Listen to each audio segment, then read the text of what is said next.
So the corn is in here. There's nothing in there but corn, that's it. It's 100 calories right there. Looks like nothing.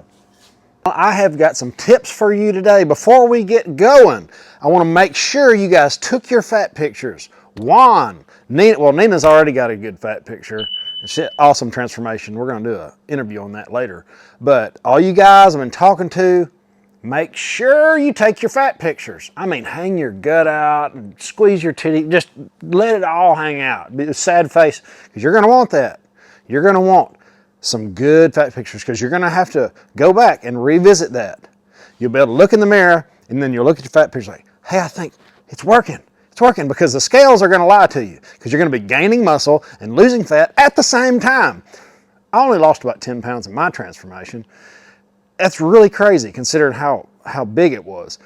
I didn't take my fat pictures like I said. I wish I would have. I'd had a little better story. So take fat pictures, make sure. How am I gonna get in shape popping popcorn? Here's the deal. You gotta know what's in your food, guys. You've got to know what's in it. If you buy a bag and it says a bunch of crap that's in it, and you don't know, you might be allergic to that stuff. You might have a lot of fat in it, might have a lot of whatever. So you can buy popcorn, stupid cheap, so cheap, it's ridiculous. You put the corn right on top here. This is your measuring cup, okay? If you're anal like me, you'll measure out 33 grams. 33 grams is a serving. That's pretty close. I want a full serving. All right, 33 grams. And then we're gonna put it in the microwave, like so.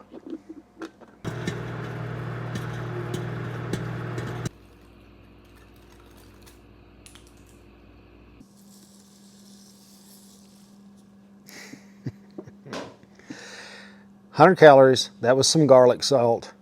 I just want to try it. So good.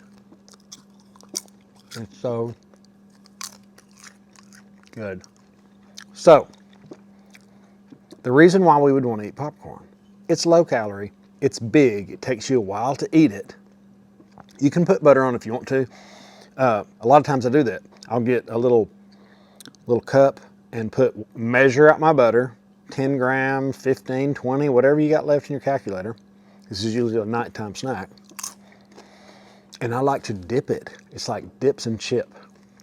You know, you can dip in your butter. You can put other things in your butter, garlic and stuff like that. And it'll slow you down. You're like snacking while you're watching TV. And when you're done, all you'll have is 130 calories or something, instead of a bag of chips. If I eat a bag of chips instead of this popcorn, I cannot put it down. It's a positive feedback. It's like when you eat a chip, that dude is engineered to hit every dopamine receptor in your body. It's got oil and it's high in fat and they're super addictive. For me, remember this, 1 is too many and 100 is not enough. So that's chips for me. I can't put them down. This, if I eat this and I think, man, I want some more, I go make another one. It's 100 calories, guys. You're not gonna overeat on it. Well, okay, I will, because I overeat on everything. But if you'll make these small choices, it'll make your journey a lot easier. Now, I've got some other tips coming. Do not miss out on them. I'm telling you, they will help you so much. Just easy little fun things that you can look forward to eating instead of baked chicken and broccoli all the time. You know, we're gonna eat steak and potatoes and popcorn and all kind of cool stuff. So, guys, this is a quick video. Hit the like button, subscribe on your way out. Later.